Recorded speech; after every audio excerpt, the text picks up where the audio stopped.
Hi friends, welcome back. നമ്മുടെ new ഇയറിൻ്റെ വിശേഷങ്ങളൊന്നും നമുക്ക് വീഡിയോ ആയിട്ട് ഇടാനായിട്ട് പോസ്റ്റ് ചെയ്യാൻ പറ്റിയില്ലായിരുന്നു. അപ്പോൾ എനിക്ക് പിന്നെ കരുതി ഇന്ന് ആ വീഡിയോ അങ്ങ് ഇട്ടേക്കാണ്. അപ്പോൾ നമ്മൾ ന്യൂ ഇയർ ആഘോഷിക്കാനായിട്ട് നമുക്ക് ഡേയ്സിന് കുറവ് കാരണം നമ്മൾ എന്താ പറയുക, നേരെ ട്രിവാൻഡ്രത്തേക്ക് വിട്ടു. ട്രിവാൻഡ്രത്തേക്ക് കാർത്തിക പാർക്കിലാണ് നമ്മൾ റൂം എടുത്തത്. അവിടെ നല്ല അടിപൊളി DJ ഉണ്ടെന്നൊക്കെ ഇങ്ങനെ അറിഞ്ഞിട്ടുണ്ടായിരുന്നു. അങ്ങനെയാണ് നമ്മളവിടെ റൂം എടുത്തത്. നമ്മൾ അതുകൊണ്ട് കാർത്തിക പാർക്ക് എത്തി നമ്മൾ അവിടെ റൂമിലേക്ക് കയറാൻ പോവാണ്. അപ്പോൾ ഞാൻ ഇന്നലെ വന്നിട്ടുണ്ടായിരുന്നു. ഇന്നലെ എനിക്ക് ട്രിവാൻഡ്രത്തായിരുന്നു ഷൂട്ട്. അപ്പോൾ ഞാനൊരു ഫ്രണ്ടിൻ്റെ വീട്ടിലായിരുന്നു സ്റ്റേ ആയിരുന്നത്. അപ്പം ഫ്രണ്ടിൻ്റെ ഫാമിലിയും എല്ലാവരുമായിട്ട് നമ്മൾ കാർത്തിക പാർക്കിലേക്ക് കയറുകയാണ്. അപ്പം അകത്ത് കയറിയിട്ടുള്ള വിശേഷങ്ങൾ നമ്മൾ മാത്രമല്ല, നമുക്ക് വേറെ 1-2 ഫാമിലിയും കൂടെ വരാനുണ്ട്. അവരൊക്കെ വന്നോ എന്താണെന്നുള്ളത് നമുക്ക് നോക്കാം. റൂം നമ്മൾ ഓൺലൈനായിട്ടായിരുന്നു ബുക്ക് ചെയ്യുന്നത്. അതുകൊണ്ട് അവിടെ ചെന്നപ്പം ID പ്രൂഫും കാര്യങ്ങളും അഡ്രസ് പ്രൂഫ്സും എല്ലാം കൊടുക്കണമായിരുന്നു. അതെല്ലാം എഴുതി കൊടുത്തതിന് ശേഷം നോക്കുമ്പോൾ അവിടെ ഒരു നല്ല അടിപൊളി ഒരു ക്രിസ്മസ് ട്രീ ഇരിക്കുന്നുണ്ട്. നല്ല ഒത്ത വലിപ്പത്തിലുള്ളൊരു ക്രിസ്മസ് ട്രീ ആയിരുന്നു. ഇപ്പോൾ ചേട്ടൻ വണ്ടി പാർക്ക് ചെയ്യാൻ പോയത് കൊണ്ടാണ് എനിക്ക് ഈ ഒരു ജോലി കിട്ടിയത് കേട്ടോ. അപ്പോൾ നല്ല അടിപൊളി ക്രിസ്മസ് ട്രീ കണ്ടിട്ട് നമുക്ക് നേരെ റൂമിലേക്ക് പോവാം. അവിടെ നിന്നുള്ള വ്യൂ നമുക്ക് നോക്കാം. 8th ഫ്ലോറിലായിരുന്നു നമ്മുടെ റൂം വരുന്നത്. അവിടെ നിന്നുള്ള കോമൺ ബാൽക്കണി നിന്ന് നോക്കും എന്നുള്ളൊരു വ്യൂ ആണ് ഈ കാണുന്നത്. ഇനി അടുത്ത് നമ്മുടെ റൂമിലേക്ക് പോയി റൂം എങ്ങനെ ഉണ്ടെന്നോ ഡീറ്റെയിൽസ് നമുക്ക് നോക്കാം. ഇതാണ് നമ്മുടെ റൂം. 805 ആണ് നമ്മുടെ റൂം നമ്പർ വരുന്നത്. അപ്പോൾ അതായത് നമുക്ക് റൂമിലേക്ക് കയറി റൂമിൻ്റെ ഡീറ്റെയിൽസ് കാര്യങ്ങളൊക്കെ. റൂം നല്ല അത്യാവശ്യം വലിപ്പമുള്ള റൂമായിരുന്നു. എനിക്കിഷ്ടപ്പെട്ടു, നല്ല റൂമായിരുന്നു. പിന്നെ അവിടെ നിന്നൊരു നല്ലൊരു ബാൽക്കണിയുണ്ട്, നല്ലൊരു വ്യൂ ആയിട്ട് നമുക്ക് പുറത്തൊക്കെ കാണാൻ പറ്റും. അപ്പം അതും കൂടെ ഒക്കെ ഒന്ന് നമുക്ക് നോക്കാം. ഈ ബാൽക്കണി എനിക്ക് ഭയങ്കരമായിട്ട് ഇഷ്ടപ്പെട്ടു. കാരണം വെച്ചാൽ ഇത് നല്ല ഫുൾ ക്ലോസ് ആയിട്ടാണ് കിടക്കുന്നത്.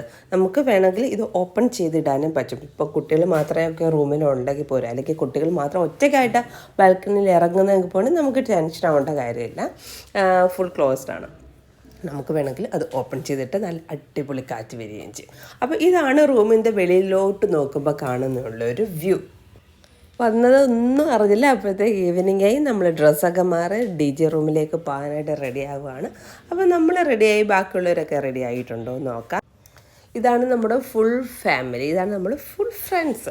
അപ്പം ഇവരെല്ലാവരുമായിട്ടാണ് നമ്മൾ ഈ വട്ടത്തെ ന്യൂ ഇയർ സെലിബ്രേറ്റ് ചെയ്യാൻ വന്നിരിക്കുന്നത്. അപ്പോൾ ബാൽക്കണി വന്നപ്പോൾ ഉള്ള ഒരു റഷാണിത്. അവിടെ നമുക്ക് ഫസ്റ്റിലെ കൂപ്പൺ എടുക്കണമായിരുന്നു. അപ്പം അതിനുള്ള റഷും ബാൽക്കണി വന്നപ്പം റൂം എടുക്കാതെ വെളിയിൽ നിന്ന് ന്യൂ ഇയർ ആഘോഷിക്കാനായിട്ട് മാത്രം വന്നൊരു തിരക്കും റൂം എടുത്തൊരു തിരക്കും എല്ലാവരുമായിട്ടുള്ളൊരു തിരക്കാണ് ഈ കാണുന്നത്. അവിടെ നമുക്ക് ഫോട്ടോ എടുക്കാനായിട്ടുള്ള കുറേ ഫോട്ടോ സെക്ഷൻസ്, കുറേ സംഭവങ്ങളൊക്കെ കൊണ്ടിട്ടുണ്ടായിരുന്നു. അതേപോലെ ഇങ്ങനെ ഒരു സംഭവമുണ്ട്. ഞാൻ ഫസ്റ്റ് ടൈമാണ് കയറുന്നത്. അതിൻ്റേതായ ഒരു ചമ്മലും കാര്യങ്ങളൊക്കെ ഉണ്ടായിരുന്നു. പക്ഷെ ഞാനെങ്കിലും വലിഞ്ഞു പിടിച്ച് കയറി ഒരു വിധം. അപ്പം സൂപ്പറായിരുന്നു. അപ്പം അതൊക്കെ കഴിഞ്ഞിട്ട് നമുക്ക് നേരെ DJ ഹോളിലേക്ക് പോകും. അവിടെ എങ്ങനെ ഉണ്ടെന്ന് നോക്കാം. ഇവിടെ ഒരു ഇൻസിഡൻറ്റ് നടന്നെന്ന് പറഞ്ഞാൽ, നമ്മൾ ഫസ്റ്റിൽ DJക്ക് കയറി കഴിഞ്ഞ് കഴിഞ്ഞാൽ പിന്നെ നമുക്ക് പുറത്തിറങ്ങിയാൽ പിന്നെ DJക്ക് കയറാൻ പറ്റത്തില്ല. പക്ഷേ അതൊരു ശരിയായിട്ടുള്ളൊരു നടപാടല്ല നമുക്ക്. അതെന്ന് വെച്ചാൽ നമ്മുടെ കൂടെ ഫാമിലിയാണ്, കുട്ടികളുണ്ട്. അവർ ഇടയ്ക്ക് നമ്മൾ ഫുഡ് കഴിക്കാനും പോകണം. ഫുഡ് കഴിച്ച് കഴിഞ്ഞാൽ പിന്നെ കയറാൻ പറ്റത്തില്ല. അപ്പോൾ അവർ തന്നെ നമ്മളോട് പറയുന്നുണ്ട്, നിങ്ങൾ ഫസ്റ്റിൽ ഫുഡ് കഴിച്ചിട്ട് അങ്ങ് DJക്ക് കയറുക. ഫുഡ് കഴിച്ചിട്ട് ഇത്രയും വയറ് നിറച്ചിട്ട് നമ്മളെങ്ങനെ DJക്ക് കയറുക? അപ്പോൾ നമ്മളവിടെ പോയി പറഞ്ഞപ്പോൾ അവർ പറഞ്ഞു, ഓക്കെ നിങ്ങൾ റൂം എടുത്തിട്ടുള്ളതല്ലേ, നിങ്ങൾക്കൊരു കൺസിഡറേഷൻ തരാൻ നിങ്ങൾ കയറിക്കോ, നമ്മളവിടെ വന്ന് പറഞ്ഞിരിക്കുകയെന്ന് പറഞ്ഞ് അവർ നമുക്ക് റെക്കമെൻഡൊക്കെ ചെയ്ത് അങ്ങനെ ജസ്റ്റ് ഒന്ന് DJക്ക് ഒന്ന് ചെറുതായിട്ടൊന്ന് തല കാണിച്ചിട്ട് നമ്മൾ ഫുഡ് കഴിക്കാമെന്ന് പറഞ്ഞ് ഫുഡൊക്കെ ഒരു രക്ഷയില്ലായിരുന്നു കേട്ടോ. നല്ല അടിപൊളി ഫുഡായിരുന്നു. അത് പറയാതിരിക്കാൻ പറ്റത്തില്ല. എല്ലാവർക്കും ഇഷ്ടപ്പെട്ട് നല്ല അടിപൊളി ഫുഡായിരുന്നു. എല്ലാ സെക്ഷനും എല്ലാം 100/100 ആയിരുന്നു ഫുഡിൻ്റെ ആ ഒരു ഇത് വരുന്നത്. പിന്നെ അത് കഴിഞ്ഞതിന് ശേഷം നമ്മൾ നേരെ വീണ്ടും DJയിലേക്കാണ് പോയത്. DJ പ്രതീക്ഷിച്ച അത്ര ഒരു വൈബൊന്നും ഇല്ലെങ്കിലും ഉള്ളത് കൊണ്ട് ഓണം പോലെ എന്നുള്ള രീതിയിൽ നന്നായിട്ട് ഡാൻസൊക്കെ കളിച്ച് ഒരു നല്ലൊരു ഇതായിട്ട് പോയെന്ന് വേണമെങ്കിൽ പറയാം. അത്രയും പറയാനോ. കാരണം വെച്ചാൽ ഒരു പരിസരവും കാര്യങ്ങളൊക്കെ കണ്ടപ്പോൾ നമ്മൾ വിചാരിച്ചു ഹൈഫൈ ആയിരിക്കും. പക്ഷേ അത്രയ്ക്കൊന്നുമില്ലായിരുന്നു, സീരിയസ്ലി പറയണമല്ലോ. പിന്നെ ഫയർ വർക്ക്സ് കുഴപ്പമില്ലായിരുന്നു, നന്നായിരുന്നു. ഇതിപ്പം നമ്മുടെ ആ ഒരു 8th ഫ്ലോറിൽ നിന്നുള്ള ആ ഒരു കോമൺ ബാൽക്കണിയില്ല, അവിടെ നിന്ന് കണ്ടതാണ്. അവിടെ നിന്ന് പല ഫ്ലാറ്റിലും പല റിസോർട്ടിലും ഹോട്ടലൊക്കെ നടക്കുന്ന ഫയർ വർക്ക്സ് നമുക്ക് അവിടെ നിന്ന് കാണാൻ പറ്റുന്നുണ്ടായിരുന്നു. അപ്പം അതാണ് ഞങ്ങളുടെ ന്യൂ ഇയർ വിശേഷം എന്ന് പറയുന്നത്. പിറ്റേന്ന് രാവിലെ 11:30-ക്കാണല്ലോ ചെക്കൗട്ട് നോർമലി വരുന്നത്.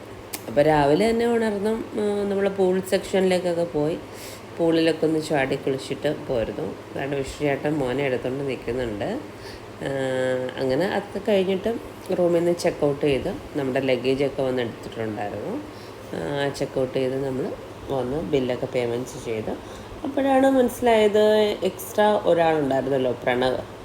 അപ്പോൾ പ്രണവിന് 1500 റുപ്പീസ് എക്സ്ട്രാ പേയ്മെൻറ്റ് കൊടുക്കേണ്ടി വന്നിട്ടുണ്ടായിരുന്നു. പിന്നെ അവിടെ ഒരു കംപ്ലൈൻറ്റ് എന്ന് പറയുന്നത്, നമുക്കൊരു പരാതി എന്ന് പറയുന്നത് ബാത്റൂമിൽ ഷവറോ കാര്യങ്ങളോ ഒന്നും തന്നെ വർക്കിംഗ് അല്ലായിരുന്നു. അത് ആക്ച്വലി പിറ്റേന്ന് രാവിലെ ആ ബാത്റൂമിൽ കയറിയപ്പോഴാണ് അറിയുന്നത്. പിന്നെ നമ്മൾ 3 റൂം എടുത്തിട്ടുണ്ടായതുകൊണ്ട് പ്രോബ്ലം ഇല്ലായിരുന്നു. ബാക്കിയുള്ള റൂമിൽ കയറി നമ്മൾ ഫ്രഷ് ആയിട്ടുണ്ടായിരുന്നു. പിന്നെ ന്യൂ ഇയർ ഫങ്ഷൻ്റെ അന്നൊരു ഒരു പ്രശ്നം നടന്നിട്ടുണ്ടായിരുന്നു. നേരത്തെ പറഞ്ഞല്ലേ, നമ്മൾ ഫുഡ് ഒരു പ്രാവശ്യം DJ കയറിയതിന് ശേഷം പിന്നെ ഇറങ്ങാൻ പറ്റത്തില്ലെന്ന്.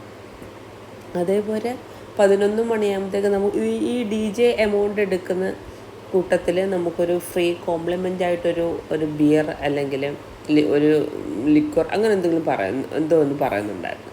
പക്ഷേ ഒരു 11 മണി കഴിഞ്ഞ് DJയിലേക്ക് ഇടയ്ക്കാണ് നമ്മളത് വാങ്ങാൻ ചെന്നത്. പക്ഷേ അപ്പോഴത്തേക്ക് അവർ 11 മണിക്ക് ശേഷം ലിക്വർ തരാൻ പറ്റത്തില്ല എന്നുള്ളൊരു കുറച്ച് ഇതുണ്ടായിരുന്നു. പക്ഷേ നമുക്കിതറിയത്തില്ലല്ലോ.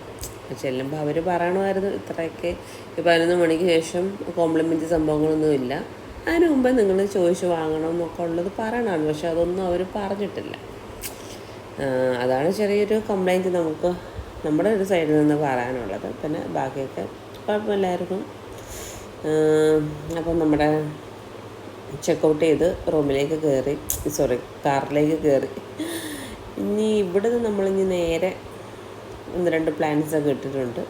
ലുലു മോൾ, പിന്നെ കൊച്ചുങ്ങളെ കൊണ്ട് കുറച്ച് ഷോപ്പിങ്ങും കാര്യങ്ങളൊക്കെ. അപ്പം ഇതായിരുന്നു നമ്മുടെ ഈ വർഷത്തെ ന്യൂ ഇയർ. അപ്പം എല്ലാവർക്കും ഹാപ്പി ന്യൂ ഇയർ. കുറച്ച് താമസിച്ചു ഹാപ്പി ന്യൂ ഇയർ പറയാൻ, പക്ഷെ എന്നാലും ഹാപ്പി ന്യൂ ഇയർ.